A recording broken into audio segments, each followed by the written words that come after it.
தமிழ் குரல் நேயர்களுக்கு அன்பு வணக்கம். தமிழின் மிக முக்கியமான திரை ஆளுமை நடிகர் ராஜேஷ் அவர்கள் மரணித்திருக்கிறார்கள். தமிழ் திரைப்பட உலகம் மிகுந்த துக்கத்தில் இருக்கிறது. அவரை பிரிந்து வாடக்கூடிய ரசிகர்கள், உறவினர்கள் மிகவும் வருத்தத்தில் இருக்கிறார்கள்.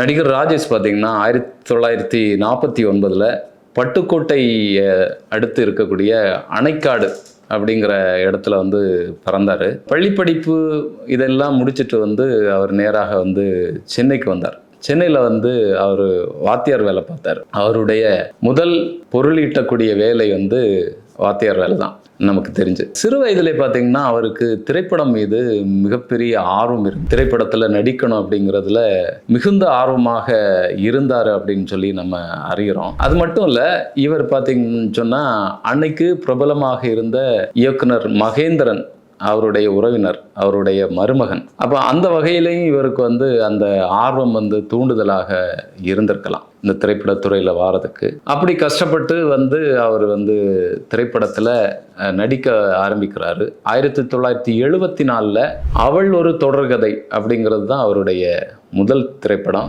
அப்படியே தொடர்ந்து பல்வேறு திரைப்படங்களில் நடிக்கிறாரு. இன்னைக்கு வரைக்கும் பார்த்தீங்கன்னா 150க்கும் மேற்பட்ட திரைப்படங்களில் நடிச்சிருக்கிறாரு. சில திரைப்படங்களில் கதாநாயகனாகவும், இன்னும் சில திரைப்படங்களில் பார்த்தீங்கன்னா குணச்சித்திர நடிகராகவும் முக்கிய கதாபாத்திரங்களை ஏற்று நடிச்சிருக்கிறார். அவருடைய அந்த நடிப்பு ரொம்பவே தனித்துவமானது. யாரையுமே காப்பி அடிக்காம, இல்லைன்னா எல்லார்கிட்ட வித்தியாசப்பட்டு அவருடைய நடிப்பு இருந்ததை நம்ம பார்க்க முடியும். ராஜேஷ் அப்படின்னாலே அவர் இந்த மாதிரி தான் நடிப்பாரு, இந்த மாதிரி கேரக்டர்கள் அவர் கொடுக்கலாம் இப்படிங்கிற ஒரு முத்திரை அந்த நேரம் இருந்தது. அவருக்குன்னு மிகப்பெரிய ரசிகர் பட்டாளம் இருந்தது. பல சினிமாக்கள்ல அவர் முத்திரை பதிச்சிருக்கிறார். அவள் ஒரு தொடர்கதை, அது மாதிரி அந்த 7 நாட்கள், நிலவே மலரே, ராவணன், ஒன்னு நினைச்சேன், பாட்டு படித்தேன், இப்படி பல்வேறு திரைப்படங்கள்ல அவருக்கு நம்ம சொல்லலாம். அது மட்டும் இல்லை, அவர் திரைப்படத்தில் நடிக்கிறத விட இந்த திரைப்படம் சார்ந்த அறிவை கூர்மையாக அவர் வச்சிருந்தார். அந்த காலத்தில் பார்த்தீங்கன்னு சொன்னால் இன்னைக்கு இருக்கிற மாதிரியான இன்டர்நெட் இல்லை. தகவல் பரிமாற்றம் என்பதே பத்திரிகைகள் வாசிக்கிறது மூலமாக, புத்தகங்கள் வாசிக்கிறது மூலமாகத்தான் அன்னைக்கு நம்ம அறிவை தேடிக்கிட முடியும். அந்த நேரத்தில் பார்த்தீங்கன்னா உலக சினிமாக்கள் பற்றிய மிக தீவிரமான ஒரு ரசிகராகவும் அறிவை சேகரித்த ஒரு நபராகவும் ராஜேஷ் அவர்கள் இருந்தார். அவர் தமிழ் மட்டும் இல்லாமல் தெலுங்கு, மலையாளம், இப்படி பல மொழிகளில் அவர் நடிச்சிருக்கிறாரு. முக்கியமான கதாபாத்திரங்கள் அந்த மொழி படங்களில் அவருக்கு கிடைச்சிருக்கு. அது மட்டும் இல்லை, அவர் பின்னணி குரல் கொடுக்கக்கூடிய ஒரு கலைஞராகவும் இருந்திருக்கிறாரு. மலையாளத்திலிருந்து தமிழுக்கு வரக்கூடிய திரைப்படங்கள், தெலுங்கிலிருந்து தமிழுக்கு வரக்கூடிய திரைப்படங்கள், இப்படி அவருடைய குரல்ல பல்வேறு கதாபாத்திரங்கள் தமிழில் பேசியிருக்கு. அது மட்டும் இல்லை, தமிழ்லே தயாராகக்கூடிய பல படங்களுக்கும் அவர் குரல் கொடுத்திருக்கிறார். இவர் நடிக்காத திரைப்படங்களுக்கும் பல நடிகர்களுக்கு இவர் குரல் கொடுத்திருக்கிறாரு. அது மாதிரி பல விஷயங்கள்ல ஆழ்ந்த ஞானம் மிக்கவராக அவர் இருந்திருக்கிறாரு. நம்ம சொன்ன மாதிரி இசைத்துறையை பொறுத்த அளவுல மிகப்பெரிய ஞானம் உள்ளவர் அவர். அந்த கர்நாடிக் சங்கீதத்தை பொறுத்த அளவுல இது இதனுடைய ராக வகைகள் என்னென்ன, ஒவ்வொரு ராகமும் எதுக்காக பயன்படுத்தப்படுது, எந்த உணர்வுகளை ஏற்படுத்தும் இந்த ராகம், எந்த படக்காட்சியில இல்லைன்னா எந்த பாடலுக்கு எந்த மாதிரியான உணர்வுகள் ஏற்படணும், எந்த மாதிரியான பாடல் அதுல வைக்கணும், என்ன ராகத்துல கொண்டு வரணும், இப்படிப்பட்ட ஆழமான நுட்பம் அவருக்கு தெரியுது. ஒரு ஒரு பலதுறை வல்லுநராகத்தான் அவர் இருந்திருக்கிறார். என்னன்னா அவருக்கு எடிட்டிங் பற்றி தெரியுது, அது மாதிரி ஸ்கிரீன் பிளே எப்படி பண்ணணும் அப்படிங்கிறது தெரியுது. இந்த அளவுக்கு மிகப்பெரிய திரைத்துறையிலும் சரி, அதை தாண்டியும் சரி ஞானம் உள்ளவங்க, இந்த அறிவை வளர்த்துக்கிட்டவங்க மிக குறைவு. ஏன்னா சினிமாவை பற்றி சிலருக்கு தெரியும், சினிமாவை தாண்டி தெரியாது.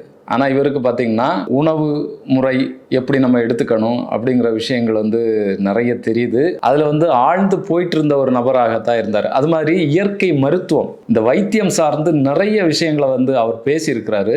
அதை மற்றவங்களும் தெரிஞ்சுக்கணும் அப்படிங்கிறதுக்காக அவர் நிறைய பேட்டிகள் எடுத்திருக்கிறார். இயற்கை உணவு வகைகள், அது மாதிரி இந்த முத்திரை பற்றி சொல்லணும்னு பார்த்தீங்கன்னா எந்த முத்திரை எந்த மாதிரியான மாற்றத்தை உடம்புக்கு ஏற்படுத்தும், எந்த முத்திரை நம்ம பயிற்சி பண்ணோம்னா எந்த மாதிரியான பிரச்சனைகள் உடம்புல இருந்து மாறும், இப்படி பல துறையில் உள்ள வல்லுநர்களோட பேசி அந்த அறிவை வளர்த்துக்கிட்டு அதை வந்து மக்களுக்கு கொடுக்கறது, இல்லைன்னா அந்த துறை சார்ந்த நபர்களை பேட்டி எடுத்து அதை வந்து மக்களுக்கு பேசுறது, இப்படிங்கிற விஷயம் இருக்குல்ல, அதெல்லாம் மிக மிக அபாரமான விஷயம். ஒரு தனித்துவமான நபராகத்தான் வந்து நடிகர் ராஜேஷ் அவர்கள் இருந்திருக்கிறாரு. அவர் நடிப்பிலையும் சரி, மற்ற அறிவு சார்ந்த விஷயங்கள்லையும் சரி, பெரிய பெரிய ஒரு வித்வான்களுக்கு சவால் விடக்கூடிய ஒரு நபராகத்தான் வந்து அவர் வந்து இருந்திருக்கிறார். ராஜேஷ் அவர்கள் வந்து கமலஹாசன், நடிகர் ரஜினிகாந்த், மக்கள் திலகம் எம்ஜிஆர், நடிகர் திலகம் சிவாஜி கணேசன், அப்புறம் வந்து ஜெயலலிதா அம்மா, டாக்டர் கலைஞர், இப்படி எல்லார்ட்டையுமே மிகுந்த நட்பாக வந்து அவர் இருந்திருக்கிறாரு. அதுவும் வந்து உலகநாயகன் கமலஹாசனோட வந்து மிகுந்த நட்பாக இருந்திருக்கிறார். என்னன்னா கமலஹாசன் அவர்கள் பார்த்தீங்கன்னு சொன்னால் அவருமே திரைப்படத்துறையை வந்து அக்குவேராக ஆணிவேராக வந்து கற்றுக்கிட்டு இருக்கக்கூடிய ஒரு நபர்.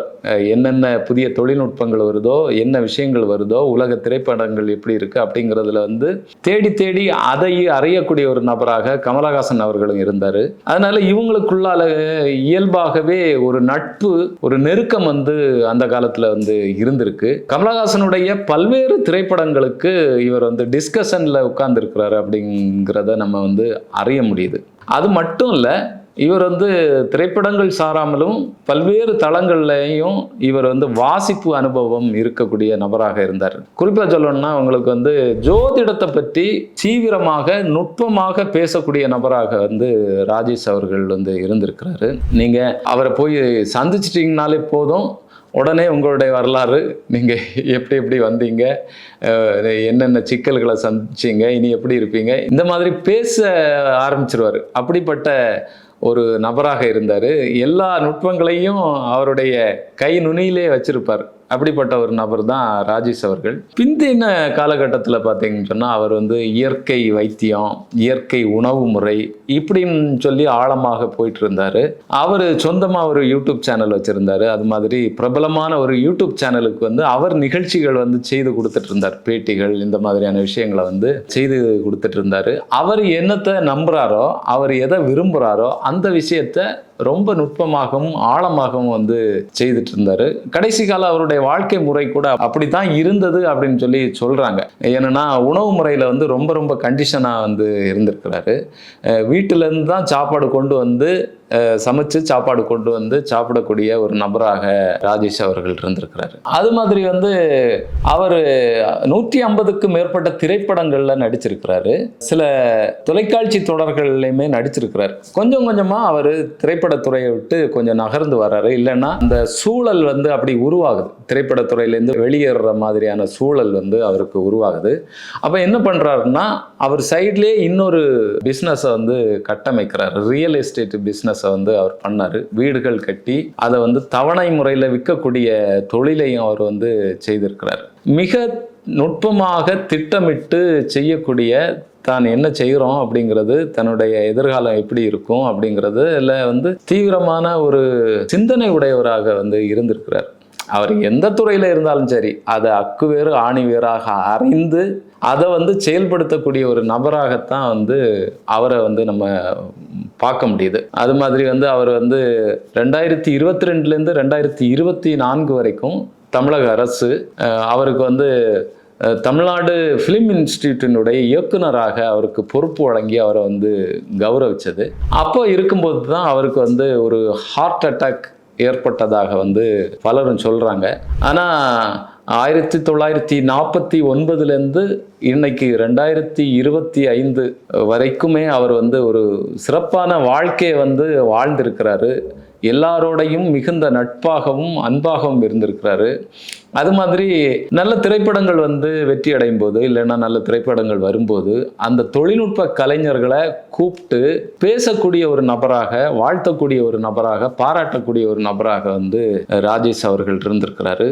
எல்லா நடிகர்களோடையும், எல்லா துறை சார்ந்தவங்களோடையும் மிக மிக நட்பாக வந்து இருந்திருக்கிறாரு. அரசியல் ரீதியான கண்ணோட்டம் அவருக்கு பார்வை இருந்தாலும் கூட அரசியல் ரீதியான வேறுபாட்டில் வந்து அவர் வந்து மனிதர்களை பார்க்கறது இல்லை. அதனால தான் வந்து இன்னைக்கு இருக்கக்கூடிய எல்லா தலைவர்களோடும், அன்னைக்கு இருந்த எல்லா தலைவர்களோடும் அவர் வந்து இணக்கமாகவும் நட்பாகவும் இருந்திருக்கிறாரு. கலைஞர் அவர்களை பற்றி பேசும்போது மிகவும் மெச்சக்கூடிய ஒரு நபராக, அவருடைய அறிவாற்றலை வந்து போற்றக்கூடிய ஒரு நபராக, இப்படி ஒரு நபரா, எவ்வளவு நுட்பமான அறிவாக இவர் இருக்கிறாரு, சட்டுன்னு ஒரு விஷயத்தை சொல்லக்கூடிய நபராகவும், என்னைக்கு எது நடந்தது அப்படிங்கிறத நினைவில் வச்சிருக்கக்கூடிய ஒரு நபராகவும் இவர் இருக்கிறாரே அப்படிங்கிற ஒரு ஆச்சரியத்தை வெளிப்படுத்தக்கூடிய ஒரு நபராகத்தான் ராஜேஷ் அவர்கள் வந்து இருந்திருக்கிறாரு. உண்மையிலேயே வந்து இப்படிப்பட்ட ஒரு மிகப்பெரிய ஆளுமை, திரை ஆளுமை மட்டும் இல்லை, எதை அவர் விரும்பினாரோ, எதை அவர் வந்து கற்றுக்கொள்ளணும்னு நினைச்சாரோ அதில் எல்லாமே மிக மிக ஆழமாக போய் அந்த விஷயங்களை எல்லாம் கற்று தேர்ந்து அதை மற்றவங்களுக்கு, தான் விரும்பக்கூடியவங்களுக்கு இன்னும் பொது வெளியில் வந்து அதையெல்லாம் சொல்லி சிறப்பான வாழ்வதற்கு வந்து என்னென்ன செய்யணும் அப்படிங்கிற விஷயத்தையும் அவருடைய இறுதி காலங்களில் வந்து அவர் தீவிரமாகவே செஞ்சிருக்கிறாரு. இன்னொன்று சொல்லப்போனால் அதை ஒரு பெரிய பிரச்சாரமாகவே அவர் செஞ்சிருக்காரு அப்படிங்கிறது தான் நம்ம வந்து பார்க்க வேண்டியது இருக்குது. இந்த நிலையில் அவரை இழந்து வாழக்கூடிய எல்லாருக்கும், அவருடைய குடும்பத்தார் உட்பட அனைவருக்கும் திரைக்குறள் யூடியூப் சேனல் தனது வருத்தங்களை சொல்லிக் கொள்ளுகிறது. அதே வேளையில் அவர் தொடர்ந்து எல்லாருடைய மனங்கள்லையும், தமிழ் ரசிகர்களுடைய மனங்கள்லையும் வாழ்வாங்கு வாழ்வார் அப்படிங்கிறத சொல்லி முடித்துக்கொள்கிறேன். நன்றி, வணக்கம்.